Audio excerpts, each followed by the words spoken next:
One of the most shocking truths inside the Ethiopian Bible? It includes books that were completely removed from the version you read today, including the Book of Enoch, which reveals secrets about angels, giants, and the origins of evil that the modern church rarely talks about. That's just scratching the surface. If you're new here, please hit that subscribe button. We uncover the mysteries behind lost history and forbidden texts. Don't forget to like and drop a comment below. Let's talk about this. Now, let's dive into the story behind the Ethiopian Bible and why it was banned. What if I told you there's a Bible older than the King James Version, hidden away in the mountains of Africa, filled with books you've never read and secrets no one wants to talk about? It doesn't look like the Bible you know. It reads differently, it teaches differently, and yes, it was banned. This is the Ethiopian Bible, the most mysterious, most feared, and most silenced book in Christian history. And once you hear what's inside, you'll understand why they didn't want you to read it. Ethiopia is home to one of the oldest civilizations in the world and is the only country in Africa that was not colonized. Because of that, they can trace their lineage all the way back to Ham, one of the sons of Noah. This has even been corroborated with the Jews. But this video isn't about the country itself, but about what the country possesses. Ethiopia has some of the oldest Bible scrolls that ever existed, even older than the famous King James Version Bible. Unlike the 66 books found in the King James Version, the Ethiopian Orthodox Tewahedo Church's Bible contains 81 books, making it one of the largest and most complete biblical canons in the world.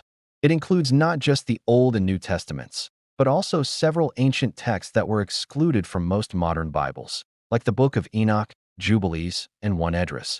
What makes this even more fascinating is that Ethiopia had many of these sacred writings and a structured belief system long before Christianity was officially adopted in the 4th century. This means Christianity wasn't just introduced to Ethiopia. It was already growing there, deeply rooted in Jewish traditions and early Christian teachings. Since the 4th century, Ethiopia has officially been a Christian nation. One of the earliest accounts comes from the 6th century Egyptian traveler, monk, and historian Cosmas Indicopoulos. In his writings, he described Ethiopia as a thriving Christian kingdom that welcomed Christian refugees fleeing persecution from anti-Christian empires. Even before the formal adoption of Christianity, some Ethiopian communities practiced monotheistic worship, possibly influenced by ancient Judaic traditions.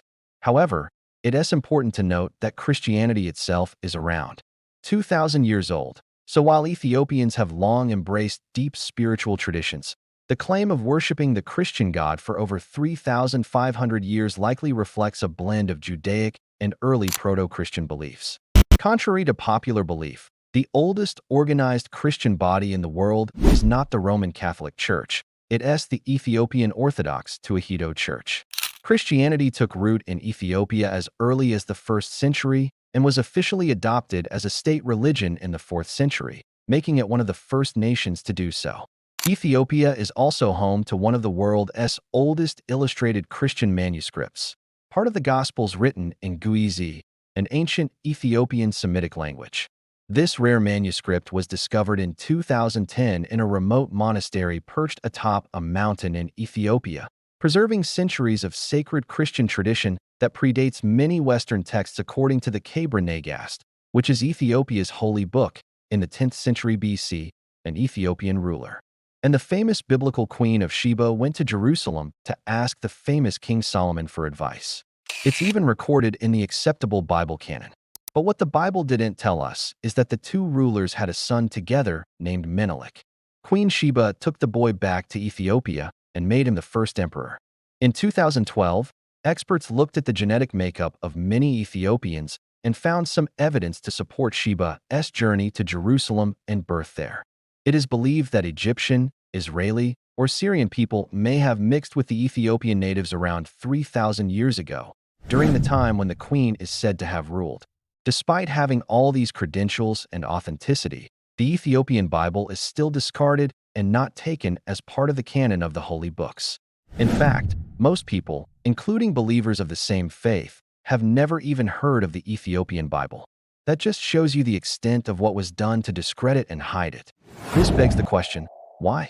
Well, to understand that, let's take a little history lesson. The Bible as we know it today wasn't actually how the Bible was in the past. There were many versions of different parts of the Bible, as well as many different interpretations. As we all know, the Bible texts were originally written in Hebrew before being translated. The first major translation was done by a man known as Saint Jerome, from Hebrew to Latin. Around the year 400, he was responsible for putting together what is known as the Vulgate, which remains the principal Latin version of the Bible. It had 27 books called the New Testament and 39 books called the Old Testament. You see, in the first century, many books were written about Jesus' life and teachings. However, many of them were not true. These were like fanfiction novels of the account of Jesus' life.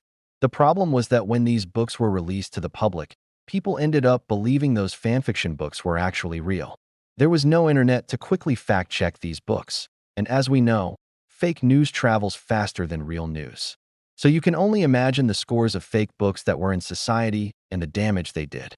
This became a worry for leaders in the early Christian church. They met at the Council of Nicaea in 325 AD and the First Council of Constantinople in 381 AD to choose which books would be added to the New Testament. They decided that a book was scripture if it was written by one of Jesus' followers or someone who saw him teach.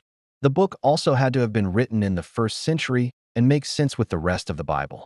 There have been many changes to what we now call the Holy Bible, but the most important change may have happened during the reign of King James I. Despite the Vulgate existing for over 1,000 years, there were still numerous versions and accounts of the Bible. This bothered the reigning monarch at that time. He was worried about the different Bible versions that were popular in the 1600s. The king wanted a version of the Bible that settled religious differences and reinforced his power.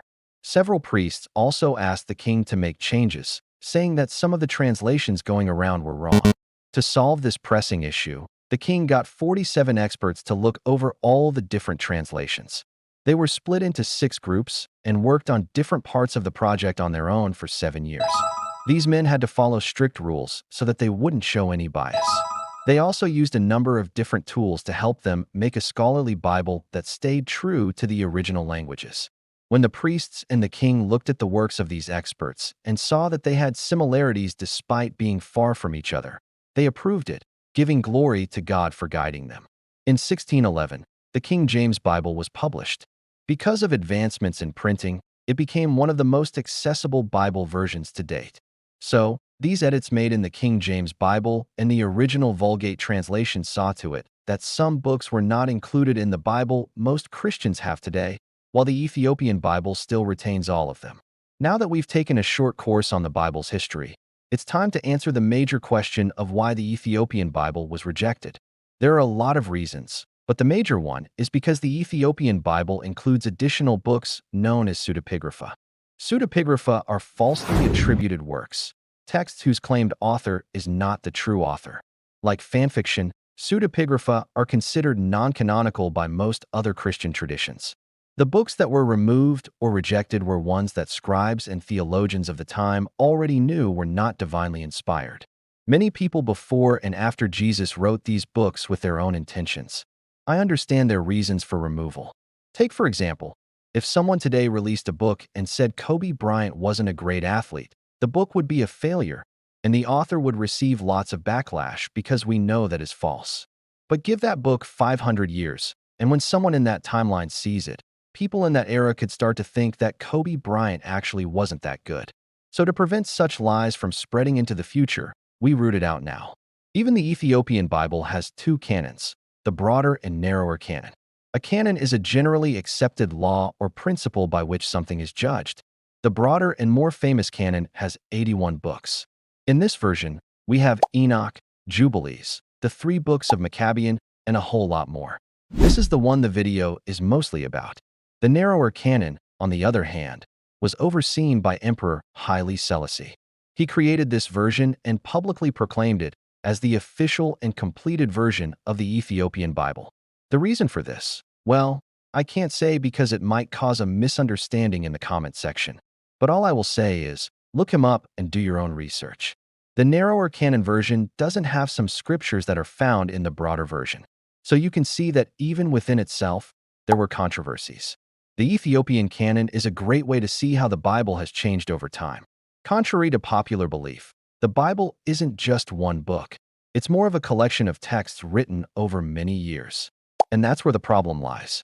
Different religious groups have a long history of excluding or including different texts based on theological or personal grounds. For example, the Bible we know today was mostly compiled in the 4th and 5th centuries AD. By that time, Christianity in Ethiopia had already begun to differ from Christianity in Europe and the Mediterranean. And to this day, the difference keeps getting wider. Another reason for the Ethiopian Bible being rejected could be because of the language it is written in.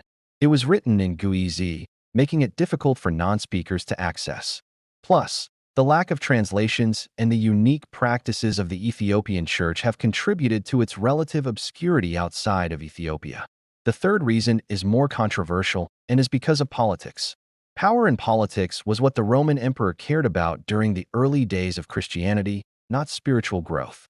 So any scrolls that didn't fit with their preferred story were left out. In fact, the Bishop of Rome told the priests to destroy the scrolls that weren't in the Bible. But the priests were smart and hid many of them in jars that were later found near the Dead Sea in the 1940s. This could explain the differences between the Bibles. In recent years, global curiosity around the Ethiopian Bible has surged. People everywhere are asking, what makes this ancient book so unique? What secrets does it hold? In response, Ethiopian churches have been working hard to make the text more accessible by translating it into modern languages and encouraging scholarly research. What's truly remarkable is not just what's in the Bible, but how it has survived.